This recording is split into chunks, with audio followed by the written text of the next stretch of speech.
Baik, kesempatan pertama akan saya perkenalkan narasumber pada pagi hari ini, yaitu yang diberi nama Lestia Tia Primayanti, panggilannya Tia.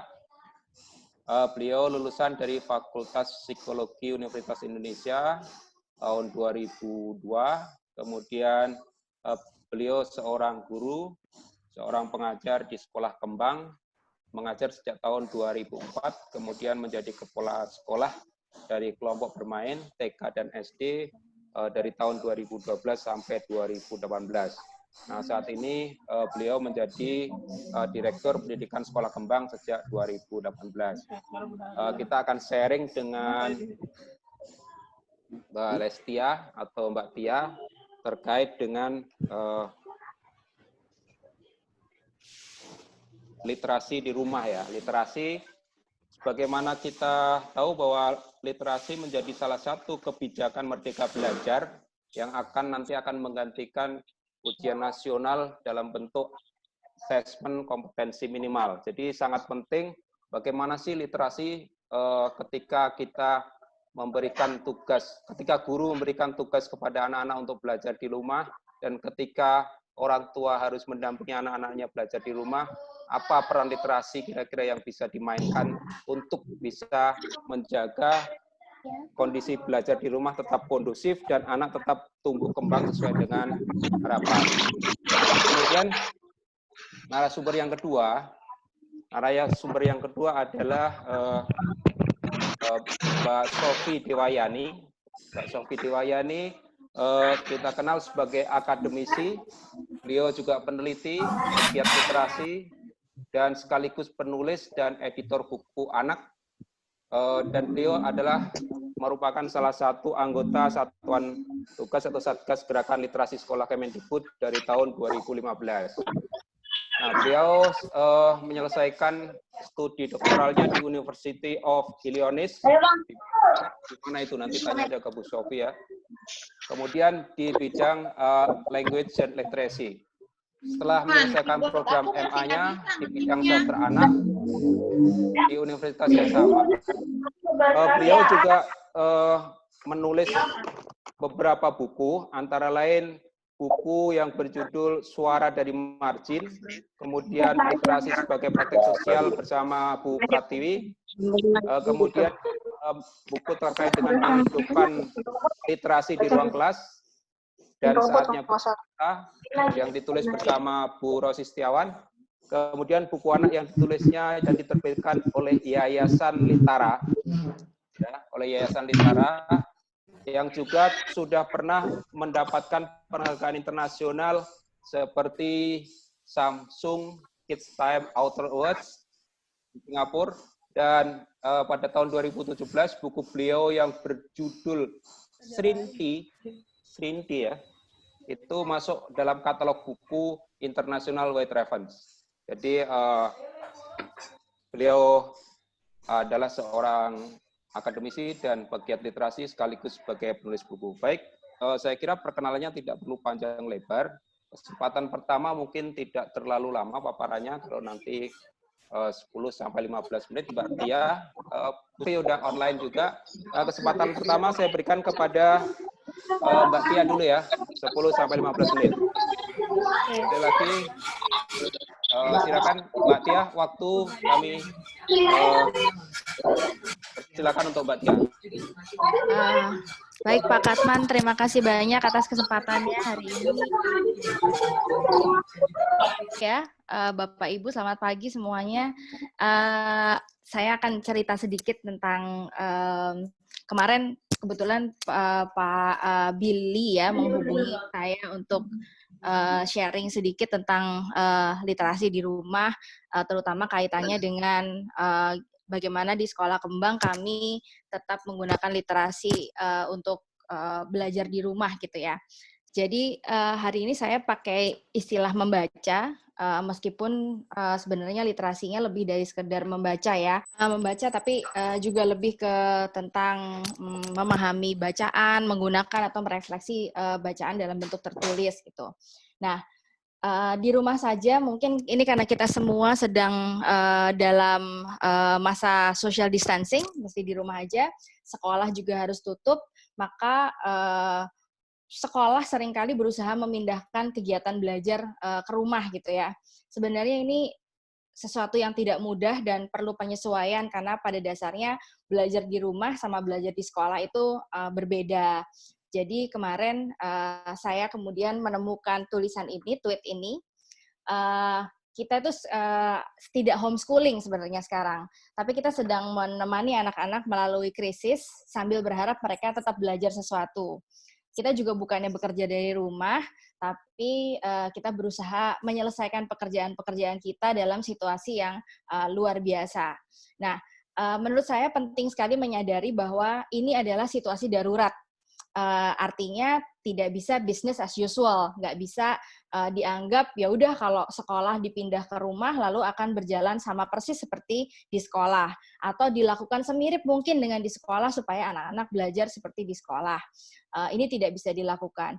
Meskipun begitu, keadaan di rumah saja ini memang menurut saya adalah peluang yang besar sekali untuk kemudian membuat belajar jadi lebih fleksibel, termasuk juga mengembangkan keterampilan-keterampilan literasi anak. Nah, kalau di rumah bisa ngapain aja? Sebenarnya ketika di rumah, ketika semua anak dan orang tua harus ada di rumah terus-terusan gitu ya, sebenarnya ini sebuah peluang yang besar. Peluang yang utama adalah memanfaatkan kesempatan di rumah itu untuk merekatkan hubungan dalam keluarga, menciptakan kehangatan gitu. Nah, dalam situasi-situasi yang mungkin cukup bikin stres ya buat anak-anak ya, karena mereka nggak bisa main sama teman-teman, misalnya kehangatan ini jadi sesuatu yang penting, jadi sesuatu yang membuat mereka well-being-nya baik, gitu, bisa tumbuh dengan baik. Nah, salah satu hal yang bisa dilakukan untuk merekatkan hubungan sebenarnya adalah dengan memasukkan rutinitas membaca dalam keseharian kita. Jadi membaca bersama-sama, bukan menyuruh anaknya membaca. Membaca bersama orang tua itu jadi bisa dilakukan karena sekarang kita lebih leluasa membuat rutinitas baru bersama-sama gitu ya, karena semuanya ada di rumah. Nah, yang ingin saya tekankan tentang rutinitas membaca ini bukan tentang bukunya harus apa atau berapa lama kita harus membaca gitu, atau misalnya siapa yang anaknya harus baca berapa lama gitu, enggak seperti itu. Kita harus membuka pikiran, menggunakan teks yang beragam, bukan cuma buku cerita anak, bisa membahas misalnya berita online yang menarik, bisa membahas video yang habis ditonton anak, bisa membahas tentang lagu atau hal-hal yang lain-lain, tapi bentuk teks yang kita gunakan sangat bisa bervariasi. Dan bagian yang terpenting dari membaca bersama-sama sebenarnya adalah ngobrol, diskusi, atau berbincang-bincang tentang apa yang dibaca. Nah, seringkali yang dikhawatirkan atau misalnya kalau kita melihat di sekolah atau dalam tes PISA gitu untuk bicara literasi, memang nilai yang paling rendah dari anak Indonesia ini adalah tentang memahami teks atau menghubungkan informasi yang dia baca dalam teks dengan informasi yang lain atau dengan pengalamannya sendiri. Nah, saya berharap ini sih tidak menjebak orang tua untuk menanya-nanyai anak soal bacaannya seperti tes gitu. Kan kurang menyenangkan ya Bapak Ibu ya kalau anak-anak terus-terusan ditanyain seperti tes gitu. Nah, jadi intinya ngobrol tentang apa yang dibacakan itu mungkin bisa dianggap mirip dengan kalau kita habis nonton di bioskop terus keluar ngobrolin film yang tadi dibicarakan, atau lagi sama-sama nonton drama Korea gitu saling membicarakan episode yang baru ditonton. Nah, kira-kira ngobrolnya seperti itu. Kemudian bagaimana dengan di sekolah? Nah, kalau di sekolah, sekolah sekarang sedang berupaya untuk menghadirkan kegiatan belajar di rumah. Nah, ini cukup menantang karena mungkin tidak semua anak punya resources yang sama, punya sumber daya yang sama untuk belajar di rumah. Nggak semuanya punya gawai yang atau misalnya nggak ada sambungan internet yang memadai misalnya, tapi peluang untuk guru membuat pembelajaran di rumah di masa-masa seperti ini memang sangat tergantung pada kreativitas gitu ya. Terkait dengan kegiatan literasi, beberapa usulan atau beberapa hal yang juga dilakukan di Sekolah Kembang adalah kami menggunakan sebanyak mungkin teks otentik. Apa itu teks otentik? Teks otentik itu bukan LKS atau bukan buku teks, tapi buku beneran gitu. Atau berita gitu, apa benar-benar teks yang memang ada dalam kehidupan sehari-hari. Lalu kita juga menggunakan sebanyak mungkin ragam teks, baik cerita fiksi, video, lagu, infografis, misalnya berita dan lain-lain. Kemudian kami juga mengeksplorasi beragam cara berkomunikasi. Kalau nulis surat sama nulis email itu bedanya apa? Kalau kita berbicara saat bertatap muka langsung dengan saat menggunakan video conference itu sopan santunnya gimana? Beda apa enggak? Ragam bahasa yang dipakai bagaimana? Fungsinya apa? Apakah mengirim teks, mengirim file lewat email dengan mengirim file lewat WhatsApp? Gitu. Itu bedanya apa? Nah, itu adalah sesuatu yang sangat bisa kita pelajari bersama-sama. Nah, ini juga termasuk literasi media atau bahkan literasi teknologi. Gitu. Nah, saya ingin cerita sedikit tentang praktek baik belajar di Sekolah Kembang. Nanti saya akan bagikan linknya juga, Bapak Ibu bisa melihat kegiatan-kegiatan seperti apa yang dilakukan di sekolah. Tapi waktu kami menyusun kegiatan belajar bersama di rumah, ada 5 hal utama yang kami jadikan panduan. Yang pertama, ini adalah keadaan darurat. Seperti tadi saya sudah sampaikan, ini bukan business as usual. Maka kami meletakkan minimal expectation, harapan yang paling minimal. Kita nggak berandai-andai kalau misalnya belajarnya banyak, nanti kurikulumnya tercapai. Bukan. Dalam keadaan darurat, maka kita berpikir tentang survival. Kita berpikir bagaimana membantu orang tua supaya anak-anak di rumah tetap bisa berkegiatan yang produktif dan tetap sehat. Terus yang kedua juga berpusat pada anak. Jadi kami pikirkan betul adalah tujuan utama menyusun kegiatan untuk di rumah adalah untuk menemani anak melakukan transisi, tadinya belajar di sekolah bareng sama guru, bareng sama teman, nah sekarang harus belajar di rumah, barangkali cuma sama kakak adik atau sama orang tua. Nah, itu adalah peran sekolah untuk membantu mendampingi hal ini. Lalu bersama orang tua kami juga memposisikan diri sebagai pendukung, mendampingi orang tua belajar bareng sama anak gitu. Ini tentu hal yang barangkali baru bagi kebanyakan orang tua. Bukannya kami minta orang tua harus jadi guru, itu nggak mungkin. Tapi gimana caranya dengan bentuk relasi orang tua dan guru, kegiatan seperti apa yang bisa ditawarkan oleh sekolah sehingga mereka bisa memanfaatkan relasinya sebagai orang tua dan anak untuk tetap belajar gitu. Panduannya juga harus luas dan bisa disesuaikan dengan keadaan di rumah. Nggak mungkin kami bikin panduan itu harus belajar bareng online Zoom dari jam 8 pagi sampai jam 3 sore. Nggak, karena banyak sekali kegiatan yang harus dilakukan di rumah dan orang tua tetap harus menyusun prioritas. Anak tidak harus selalu atau belajarnya anak nggak harus selalu jadi prioritas nomor 1 sepanjang hari. Kadang-kadang ada hal-hal lain yang tetap harus dilakukan. Belum lagi kalau harus misalnya merawat keluarga yang lain atau mungkin ada yang sakit. Sebanyak mungkin kegiatan diusahakan adalah kegiatan yang mandiri yang bisa dilakukan anak dan terintegrasi dengan jadwal orang tua. Contohnya, misalnya untuk menyiapkan belanja, besok udah harus mulai mengisi ini persediaan makanan lagi di rumah. Anak bisa diajak ikut membuat daftar belanja, ikut ngecek apa aja yang harus dibeli atau disiapkan gitu, kira-kira seperti itu. Atau misalnya kalau mau masak, oke anaknya lihat resepnya gitu, atau misalnya bacakan apa yang perlu ditambahkan atau perlu dilakukan di dalam resepnya, kira-kira begitu. Nah, di Sekolah Kembang ada beberapa tingkatan. Yang pertama adalah PAUD dan TK, kemudian yang satunya lagi adalah SD. Kalau panduan kegiatan di PAUD dan TK, membacakan buku adalah 1 dari 3 kegiatan minimal yang disarankan oleh guru. Jadi, ada menu yang kami berikan, pokoknya pertama adalah orang tua diminta membacakan buku pada anak setiap hari. Bukunya boleh buku daring, ada tautan tentang buku-buku yang bisa di-download atau bisa dilihat online kalau di rumah tidak terlalu banyak buku, tapi buku yang ada di rumah juga boleh. 2 kegiatan yang lain adalah bermain aktif dan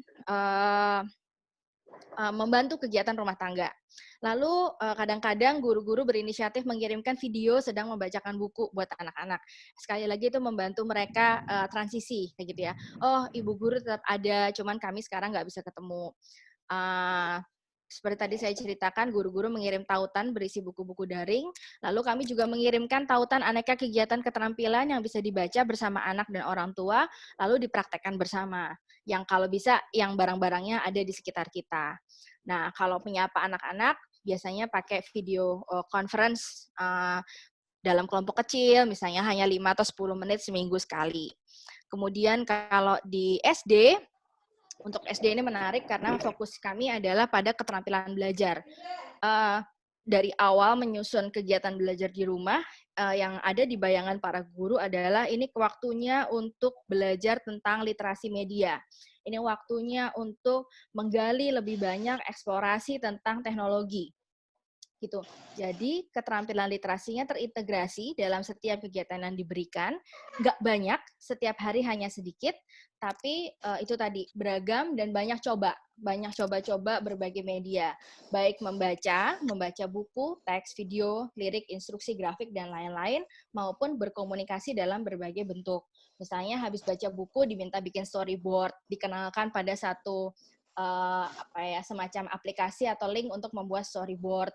Nanti belajar ada yang membuat poster atau membuat tulisan kemudian dikirimkan ke guru lewat email, kira-kira seperti itu. Medianya juga beragam dan kami bebaskan dalam artian nggak harus upload dengan nama ini, nggak, tapi banyak cara. Ada anak-anak yang udah bisa baca nah Haji. Silakan lanjut. Nah, ini Bapak Ibu, salah satu bentuk literasi media adalah ketika kita menggunakan bentuk-bentuk media seperti ini, seperti video conference, maka tata caranya akan berbeda dengan kalau kita bertemu langsung. Gitu. Kalau mungkin ketika kita bertemu langsung dalam satu forum, di satu ruangan, lain caranya dengan menggunakan si video conference ini. Ini juga salah satu yang kami ajarkan pada anak-anak sambil belajar di rumah. Gitu. Nah, ini adalah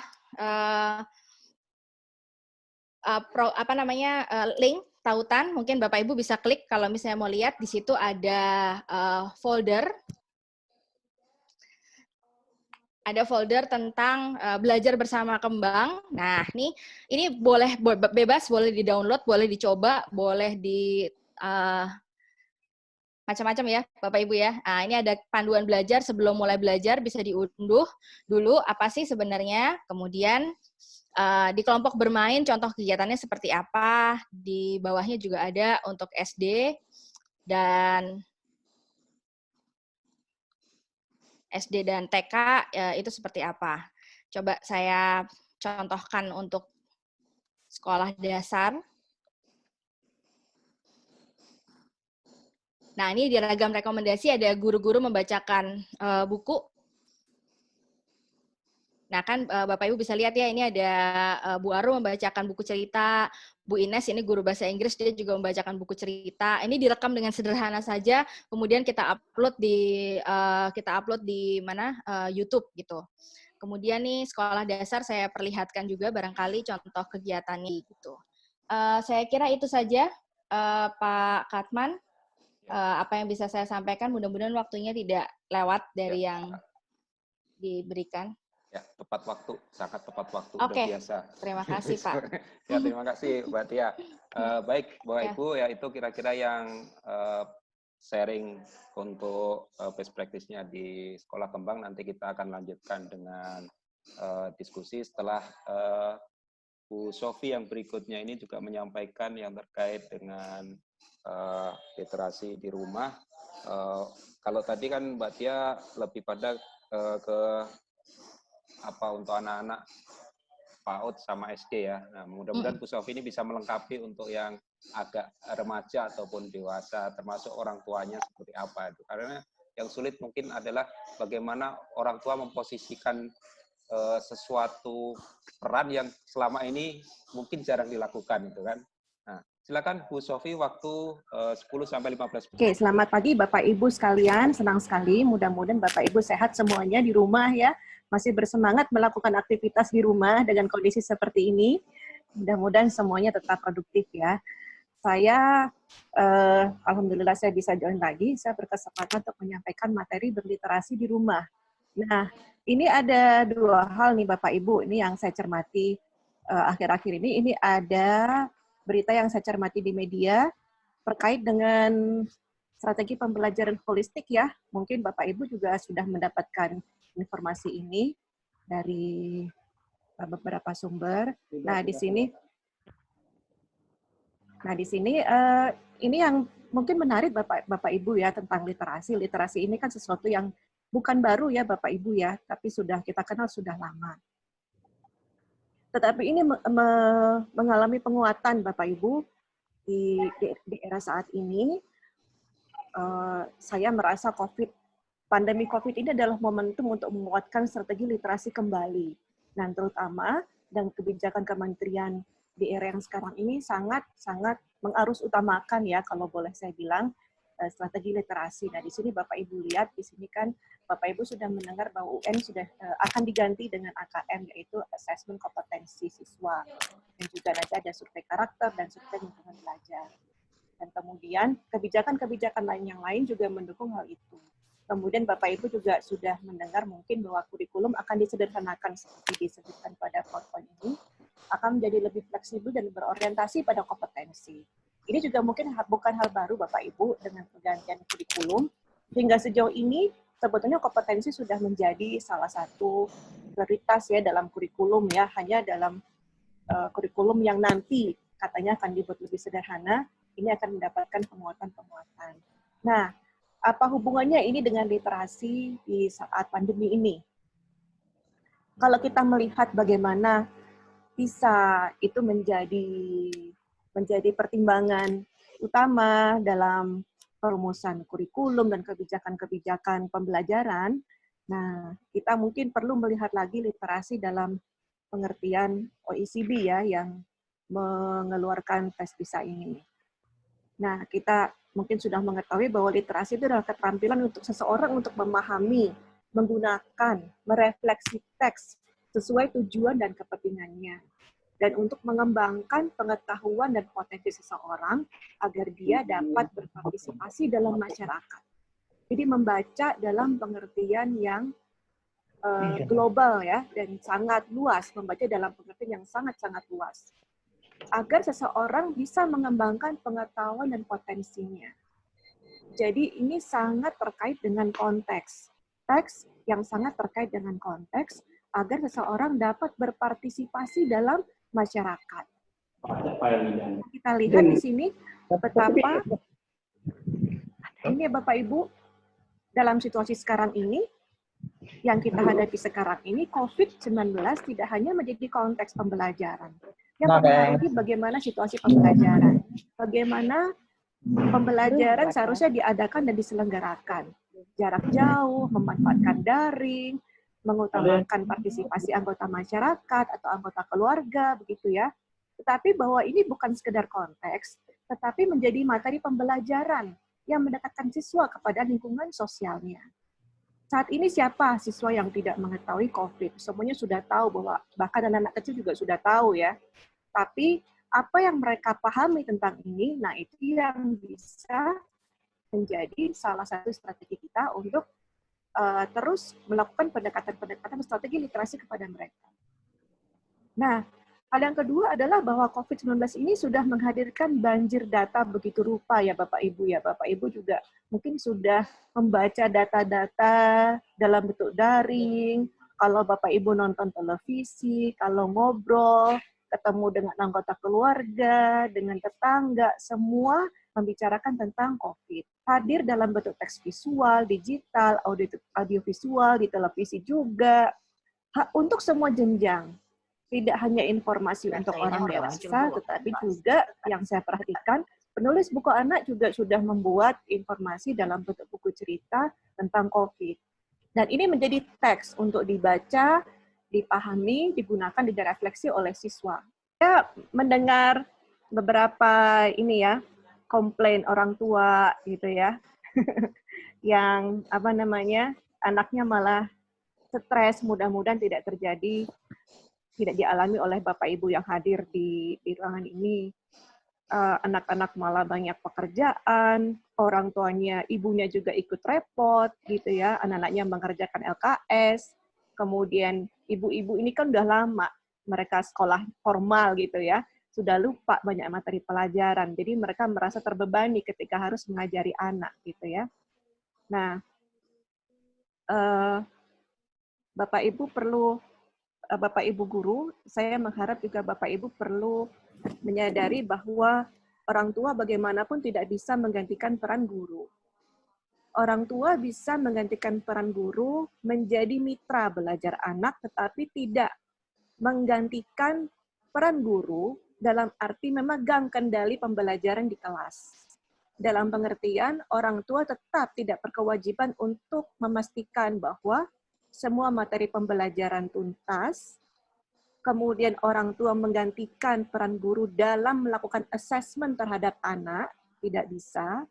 Tidak bisa juga melakukan pembelajaran sebagaimana halnya pembelajaran di kelas.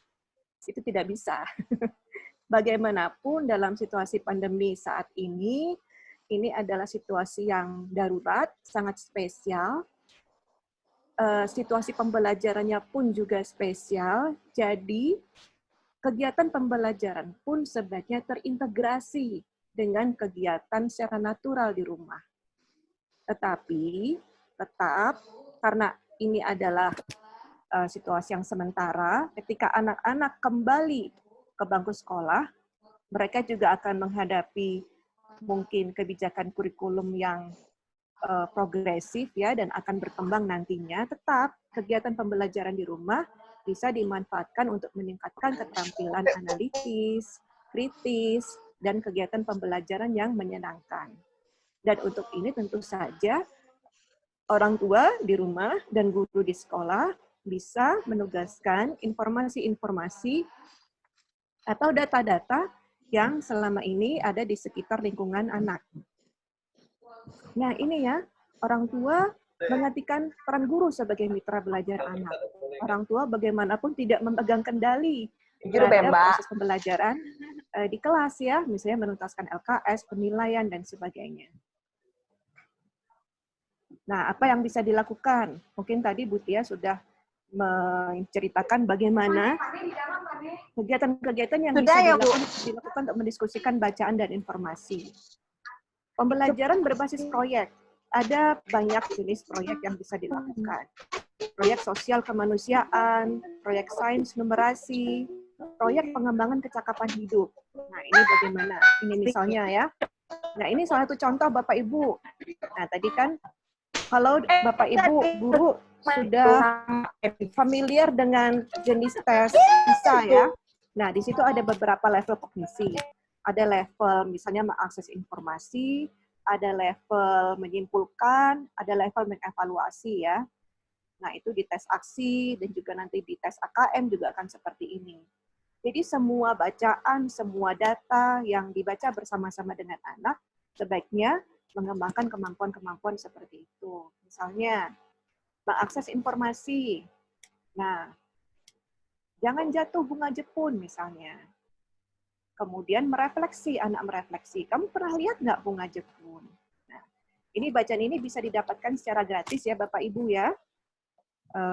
Bapak Ibu nanti juga bisa mendapatkan banyak sekali perpustakaan-perpustakaan digital yang membagikan bacaannya secara gratis.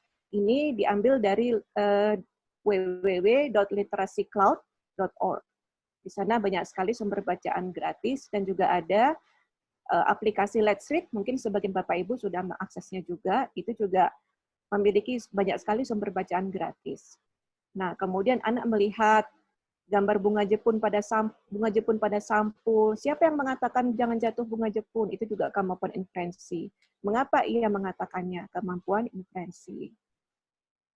Membaca gambar. Siapa yang mengambil gambar bunga jepun di gambar ini? Bunga jepun kira-kira akan dibawa kemana? Seperti itu. Ini contoh saja kegiatan diskusi selama membaca. Anak-anak bisa diajak untuk keluar rumah, menyaksikan atau merasakan apakah ada yang berubah. Mungkin Bapak Ibu juga mengamati di suasana stay at home ini, cuaca mungkin lebih bersih. Kalau Ibu menghirup udara dalam-dalam, akan terasa udara lebih bersih, karena lebih sedikit kendaraan yang lewat. Kalau di sekitar tempat tinggal saya menemukan ada misalnya lebih banyak kupu-kupu, lebih banyak suara burung. Nah, itu bisa menjadi bahan pengamatan dengan anak-anak. Ada beberapa hal yang bisa didiskusikan dari fenomena-fenomena alami itu. Kemudian ini kegiatan mengisi tabel misalnya. Membaca data, membaca informasi apa yang kamu dapatkan, itu mengakses informasi. Bagaimana data Indonesia dibandingkan dengan tren global. Itu level kognisi, melakukan inferensi atau menyimpulkan. Apakah menurutmu penyajian data ini efektif? Level kognisi mengevaluasi informasi. Apakah pemilihan warna pada sajian data ini cukup efektif? Ini adalah sebagian pertanyaan yang nanti akan ditanyakan Bapak Ibu pada tes AKM ya. Tes AKM nanti mungkin Bapak Ibu sudah memperoleh informasi akan diadakan untuk level kelas 5, 8, dan 10. Jadi sama seperti tes PISA, beberapa level pemahaman. Pembelajaran berbasis proyek. Bapak Ibu bisa memberikan stimulus atau wacana berupa pertanyaan, artikel, atau video terkait tema yang sedang aktual. Sekarang ini banyak sekali video tentang bagaimana cara memakai masker, pro kontra bilik desinfektan, kemudian jenis-jenis masker, apa itu APD, dan segala macam. Semua yang tersaji yang bisa dianalisis dari segi sains, dari segi kemampuan numerasi, dari segi dampak sosial, politik, dan sebagainya. Penugasan kepada siswa berupa pencarian data atau informasi lebih lanjut menggunakan kata kunci tertentu. Apa yang kamu ketahui tentang APD? Ada berapa jenis macam APD menurut materinya? Kemudian, apa itu ventilator? Siapa yang sekarang yang mengembangkan ventilator? Bagaimana menurutmu? Dan sebagainya.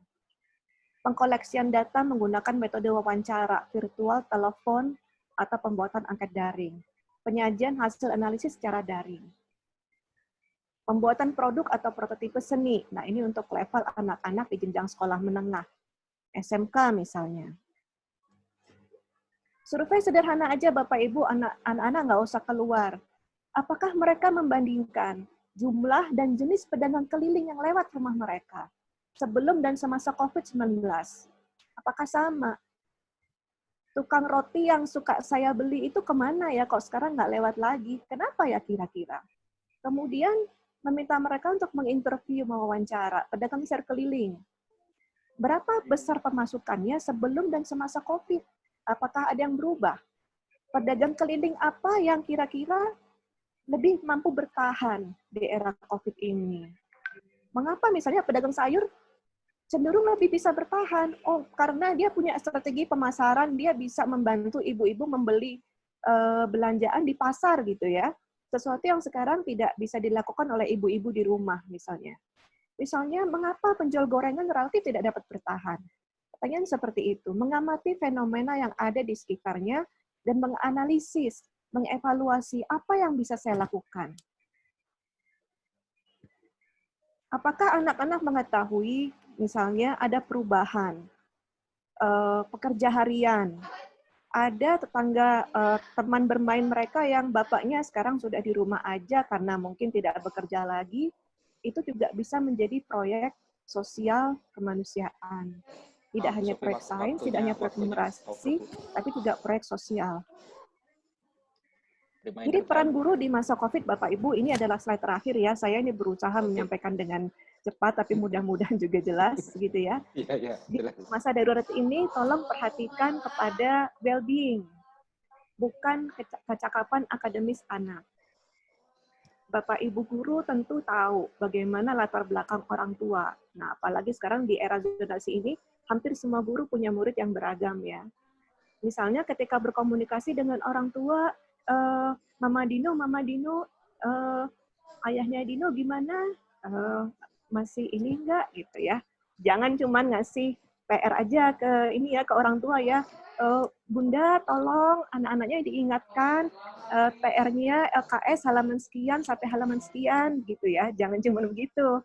Tapi juga mencari informasi apakah ada keluarga siswa yang terdampak dari COVID-19 ini.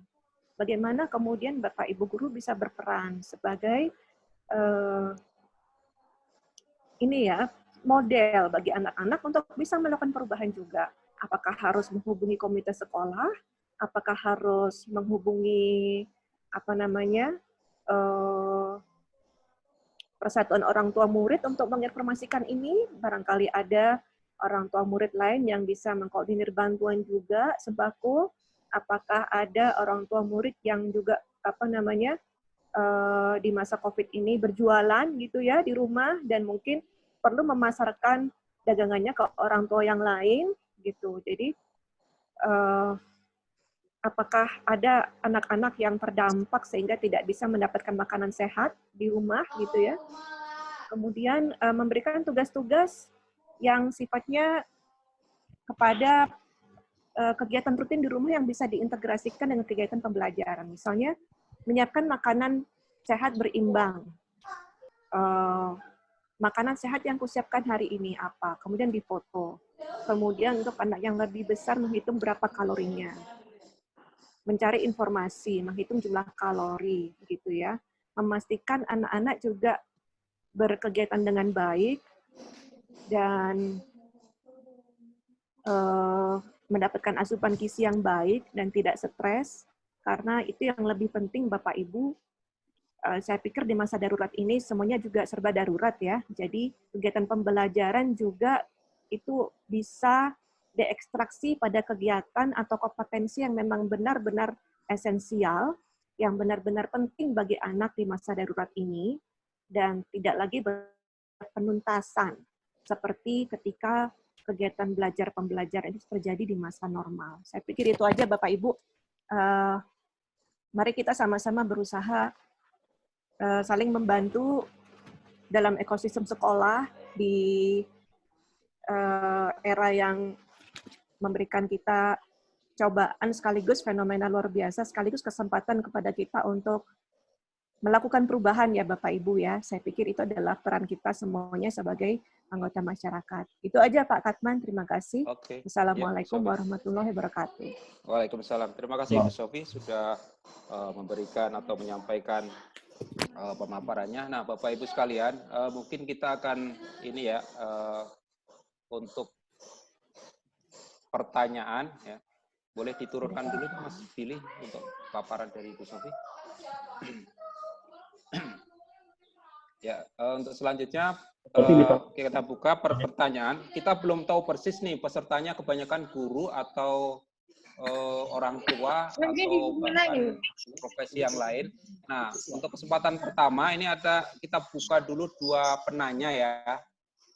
Ada yang dari guru, ada yang dari orang tua mungkin. Nah, silakan disampaikan pertanyaannya, disampaikan kepada siapa, kemudian langsung to the point pertanyaannya. Kalau nama sih tidak perlu disebut ya, karena sudah ada, tapi dari mananya boleh juga. Asalnya guru atau orang tua boleh disampaikan. Ya, Mas Billy mungkin nanti mic-nya bisa diatur. Penanya pertama dari mana? Nggak ada yang, ini dari Zoom set nggak ada yang minta bertanya ya. Jadi mungkin melalui reaction ataupun Pak Katman. Boleh bertanya? Ya. Pak Katman ya, boleh bertanya Pak Katman. Oke, dari mana Pak? Mungkin Bu Arina ya. Bu Arina mungkin Bu Arina. Bu Arina dulu. Oke. Ya. Silakan. Assalamualaikum warahmatullahi wabarakatuh. Waalaikumsalam. Untuk Ibu Sofi, boleh berbagi tidak Pak? Ada yang mau saya sampaikan? Silakan. Ya, Bu Arina ya. Yang lain off. Dari Yogyakarta, dari SMP 14, kebetulan kita tim gugus COVID. Jadi begini Bapak, saya di level SMP mau berbagi kepada apabila bisa digunakan monggo. Jadi kemarin itu kita jadi Kemudian karena 10 RT itu banyak masukan-masukan, akhirnya kemarin hari Jumat kita bikin KBM offline dengan literasi. KBM offline yang pertama adalah 60 menit anak-anak Jumat religi, ibadah.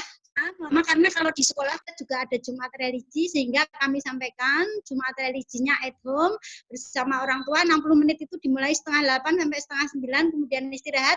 2 jam terakhir adalah Jumat literasi kaitannya dengan COVID. Boleh suka duka KBM online sama sesuatu yang lucu saat KBM atau sesuatu yang terkesan pada saat KBM online.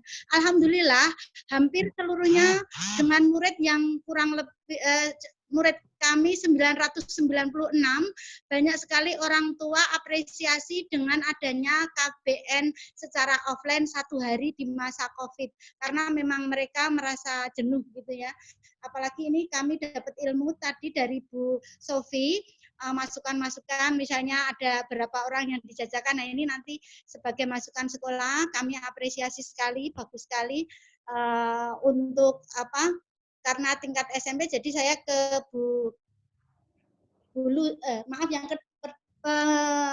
yang kedua tadi ya. Mudah-mudahan nanti bisa ditambahkan lagi contoh-contoh selain tadi yang sudah disebutkan keadaan lingkungan sekitar. Semoga bisa menambah apresiasi di tingkat utamanya di SMP 15 Yogyakarta. Itu saja Pak. Oke ya, terima kasih. Ya, terima kasih Bu Arina. Satu lagi, ada orang tua tidak ya? Ada orang tua tidak? Ada orang tua pesertanya? Orang tua siswa? Masih dari guru Pak Katman. Oh, masih dari guru. Pak Yusuf? Pak Gandhi. Siapa ini? Oh, Pak Gandhi, ya. Silakan. Pak Gandhi ya, silakan. Baik, terima kasih Pak Katman. Untuk Bu Tia dan Bu Sofi, saya senang sekali bisa hadir pada kesempatan hari ini. Saya ingin mengambil bahasa dari mana Pak Gandhi? Dari sekolah mana Pak? Pak Gandhi, Kepala SMP 75 Jakarta. Oh, 75 ya. Oke, silakan Pak. Ya. Ya, saya mengambil istilah dari psikolog yang mengatakan bahwa saat ini memang harusnya kita menerima betul kondisi COVID-19 ini. Artinya baik orang tua, guru, dan siswa harus betul-betul dapat berdamai dengan kondisi ini. Ini yang paling penting.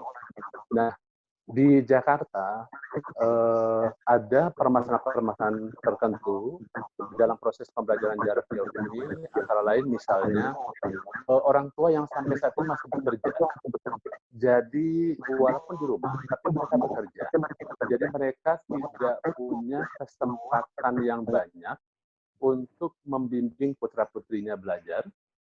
Nah, sehingga pada saat-saat tertentu ketika anak-anak itu mendapatkan kesulitan, mungkin akan muncul suasana emosi yang memang selama ini orang tua betul-betul menyerahkan kepada sekolah untuk belajar. Sehingga dengan kondisi seperti ini, orang tua masih banyak yang belum bisa berdamai.